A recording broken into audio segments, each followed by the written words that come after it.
दोस्तों आपका हमारे YouTube channel education classes and nature में स्वागत है। दोस्तों पिछले दिनों से मैं 10वीं क्लास के साइंस के जो महत्वपूर्ण क्वेश्चंस हैं उनको मैं तैयार करवा रहा हूं। मैंने ए, ब और से 3 खंड मैंने कंप्लीट करवा दिए थे।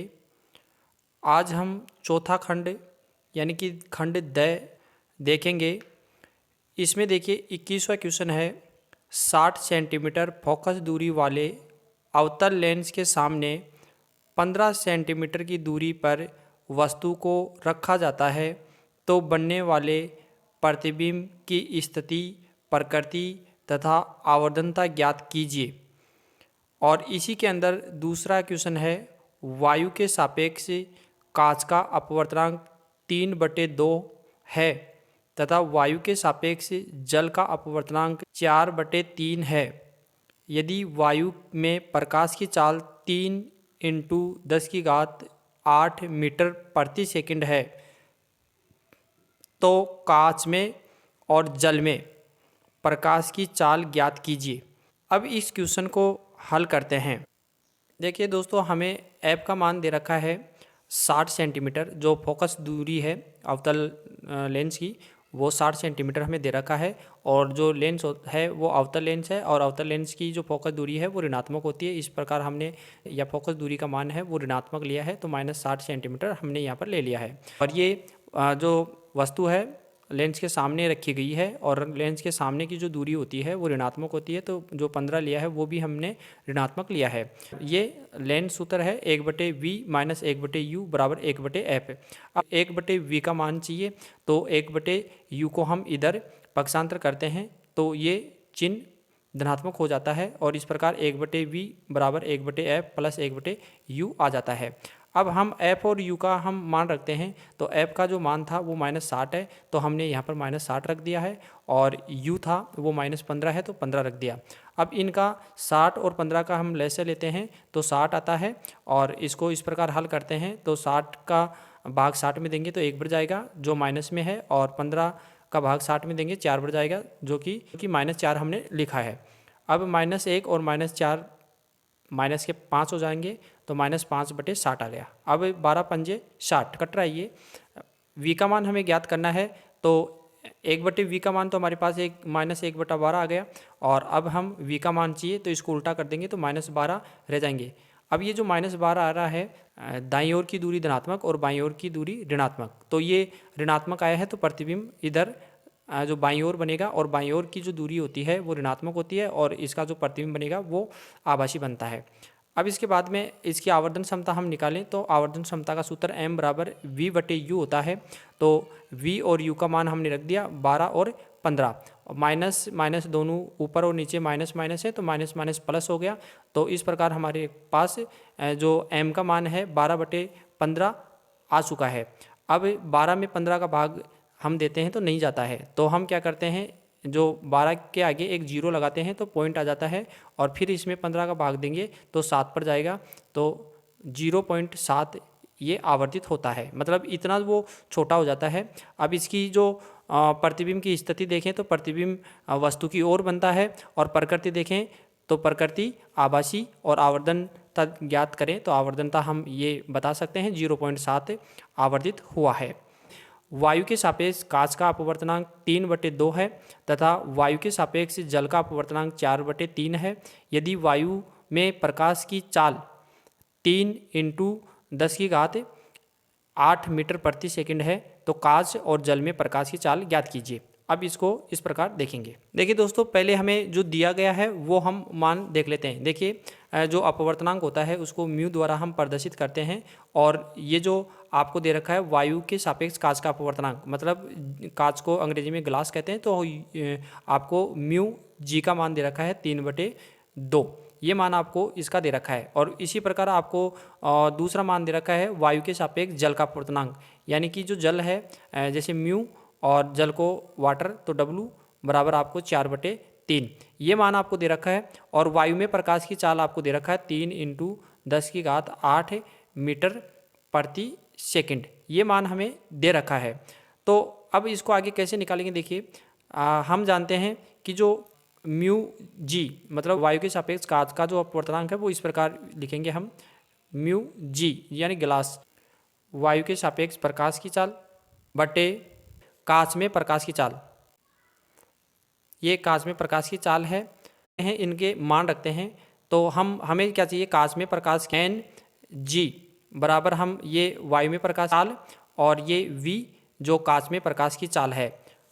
अब अगर हमें इसका मान हमें दे रखा है 3/2 दे रखा है, और ये जो वायु में प्रकाश की चाल सी का मान हमें 3 × 10⁸ हमें दे रखा है, और वी का मान हमें निकालना है।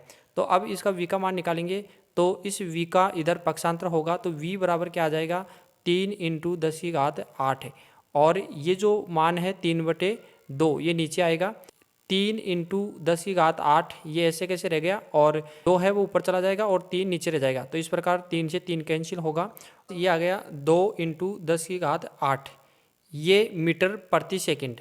ये तो पहले की चाल आ गई कांच में प्रकाश की चाल। अब इसी प्रकार हमें क्या करना है, दूसरा निकालना है। दूसरा हम कैसे निकालेंगे, देखिए म्यू डब्लू ये हमें निकालना है।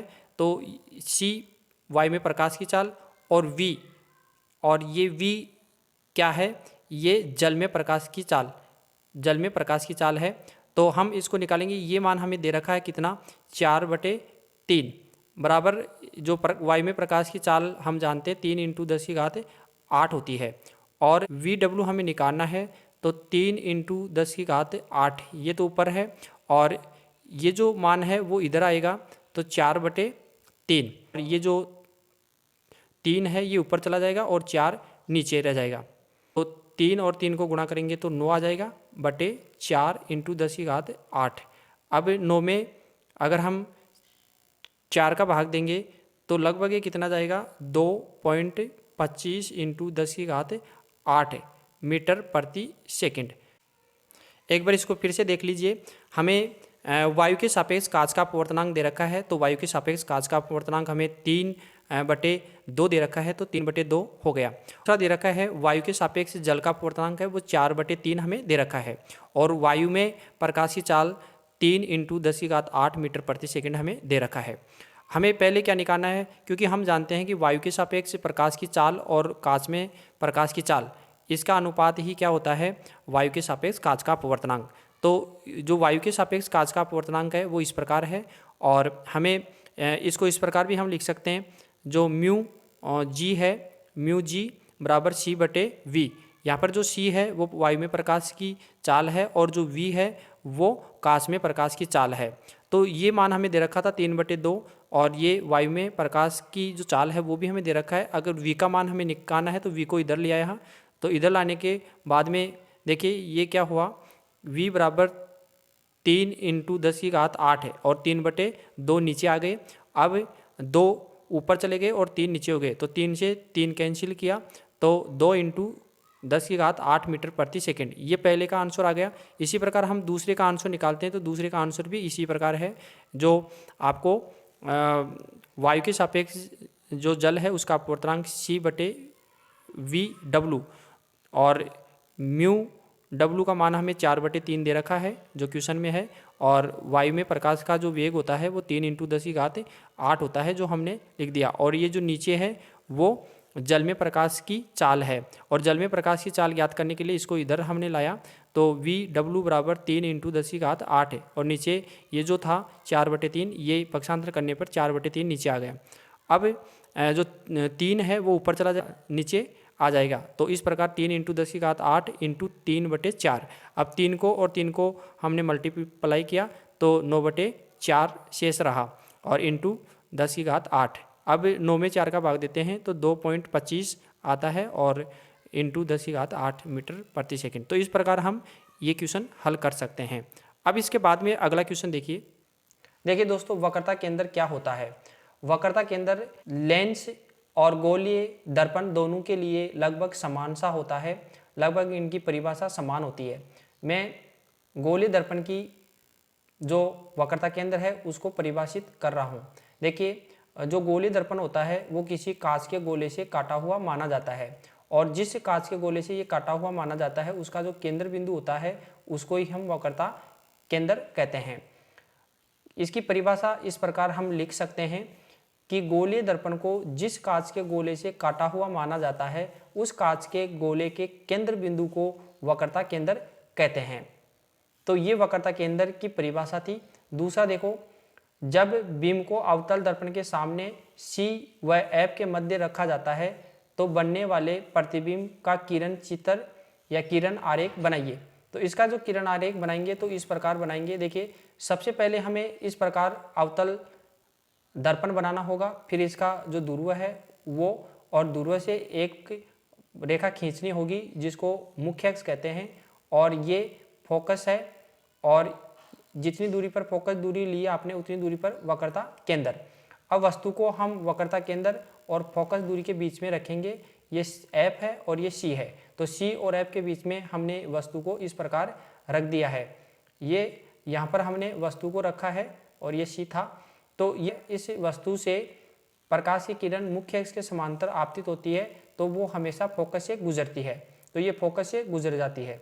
दूसरी प्रकाश की किरण ध्रुव पर आती है, और ध्रुव पर जो प्रकाश की किरणें आएगी वो जितना कोण ये बन रहा है यहाँ पर उतना कोण बनाती हुई ये परावर्तित हो जाएगी, और ये इस वक्रता केंद्र के बाद में मिलती है। तो अब इसमें आप देख सकते हैं ये किरणें वास्तव में मिलती हैं, तो जो प्रतिबिंब है उसकी प्रकृति जो है वो क्या हो गई, वास्तविक प्रतिबिंब बनता है, और ये प्रतिबिंब उल्टा बनता है और वस्तु से बड़ा बनता है। तो इस प्रकार इसको हम लिख सकते हैं। अब इसके बाद में अगला जो क्वेश्चन है वो क्या है, लेंस सूत्र लिखिए। तो लेंस सूत्र इस प्रकार होता है 1/v माइनस 1/u बराबर 1/f, ये लेंस सूत्र है।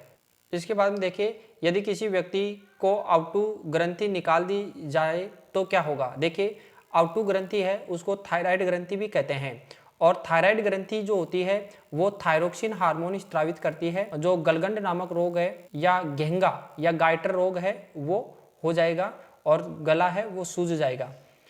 पादप व जंतु हार्मोन में 4 अंतर, और पादप और जंतु हार्मोन में इस प्रकार ये 4 अंतर हैं जो कि आप यहाँ पर स्क्रीन पर देख पा रहे हैं। फिर इसके बाद में अगला है, करो या मरो हार्मोन किस अंतःस्रावी ग्रंथि से स्रावित होता है, हार्मोन का नाम व कार्य लिखिए। देखिए, करो या मरो हार्मोन एड्रेनलिन हार्मोन को कहा जाता है। ये एड्रेनल ग्रंथि या अधिवृक्क ग्रंथि से स्रावित होता है, और इस हार्मोन का जो कार्य है वो ये है, संकटकालीन परिस्थितियों में व्यक्ति को सामना करने के लिए तैयार करती है।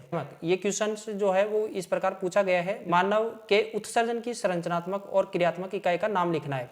उत्सर्जन शब्द और आएगा यहाँ पर, तो उत्सर्जन की संरचनात्मक और क्रियात्मक इकाई का नाम है नेफ्रॉन या वर्काणु। तो उस वर्काणु का चित्र इस प्रकार है,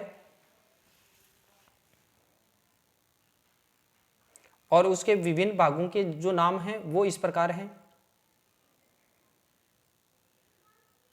अब इसके बाद में देखिए अगला क्वेश्चन, एक धातु X है और उसकी तनु H2SO4 से अभिक्रिया कराने पर Y गैस निकलती है। X और Y का नाम लिखिए, क्रिया का समीकरण लिखिए और नामांकित चित्र बनाकर गैस की जांच लिखिए। देखिए, एक जो धातु है वो X है, और X से जो धातु है उसको Zn हम मान लेते हैं, और इसकी क्रिया H2SO4 से करवाते हैं तो जो गैस निकलेगी वो हाइड्रोजन गैस निकलेगी, H2 गैस निकलेगी और साथ में ZnSO4 है ये प्राप्त होगा। तो जो हाइड्रोजन गैस प्राप्त होती है, और तो इस हाइड्रोजन गैस से मतलब जो X और Y का जो नाम है, X का नाम जो है वो तो जिंक हो गया, और Y का जो नाम है वो हाइड्रोजन गैस। क्रिया का समीकरण है वो ये है Zn प्लस H2SO4 क्रिया करके H2 प्लस ZnOSO4, और इसका नामांकित जो चित्र है वो इस प्रकार है। यहाँ पर आप देख पा रहे हैं ये जो परखनली है, इस परखनली में जो दानेदार जिंक है उनके टुकड़े हैं, और उसमें H2SO4 मतलब तनु सल्फ्यूरिक अम्ल इसमें डला हुआ है, और जब इसमें रासायनिक अभिक्रिया होगी तो बनने वाली जो हाइड्रोजन गैस है इस निकास नली के द्वारा इधर साबुन के जो पानी है उसके अंदर ये बुलबुलों का निर्माण करेगी, और ये जो बुलबुले हल्के होने के कारण ये बाहर की तरफ निकलेंगे, और इन बुलबुलों के पास जलती हुई मोमबत्ती लेकर जाते हैं तो ये फटफट की ध्वनि उत्पन्न होगी। तो इस फटफट की ध्वनि से हम अनुमान लगा सकते हैं कि जो बनने वाली गैस है वो हाइड्रोजन गैस है, क्योंकि हाइड्रोजन गैस ज्वलनशील और विस्फोटक गैस है, इसलिए ये फटफट की ध्वनि उत्पन्न होती है। धातु यौगिक ए तनु HCl के साथ अभिक्रिया करके तीव्र बुदबुदाहट के साथ गैस उत्पन्न करता है, जो जलती हुई मोमबत्ती को बुझा देता है। यौगिक ए का नाम लिखिए, उत्पन्न गैस कौन सी है, क्रिया का रासायनिक समीकरण लिखिए। देखिए मतलब धातु का कोई यौगिक है और धातु का यौगिक जो है वो हम सोडियम कार्बोनेट लेते हैं। ये सोडियम कार्बोनेट है और इसकी क्रिया HCl से करवाई जाती है। HCl से इसकी क्रिया करवाई जाती है तो एक तो NaCl बनेगा, सोडियम क्लोराइड, और साथ में CO2 और प्लस H2O। यहाँ पर देखिए जो बनने वाली गैस है तीव्र बुदबुदाहट के साथ ये गैस उत्पन्न होगी, कार्बन डाइऑक्साइड गैस उत्पन्न होगी, क्योंकि ये जो कार्बन डाइऑक्साइड गैस है ये जलती हुई मोमबत्ती को बुझा देती है, क्योंकि कार्बन डाइऑक्साइड गैस आग बुझाने में प्रयुक्त की जाती है। तो यौगिक ए का जो नाम है वो क्या हो गया, ये सोडियम कार्बोनेट, और जो बनने वाली गैस है वो कार्बन डाइऑक्साइड गैस है। क्रिया का समीकरण ये इस प्रकार है। तो ये आपको समझ में आ गया होगा। तो इस प्रकार मैंने आपको प्री बोर्ड का जो पेपर था वो हल करवाया है। आने वाले वीडियो में मैं और भी जो क्वेश्चन हैं, महत्वपूर्ण क्वेश्चन हैं, वो मैं आपको बताऊंगा। तो आप चैनल पर बने रहें। Thank you for watching.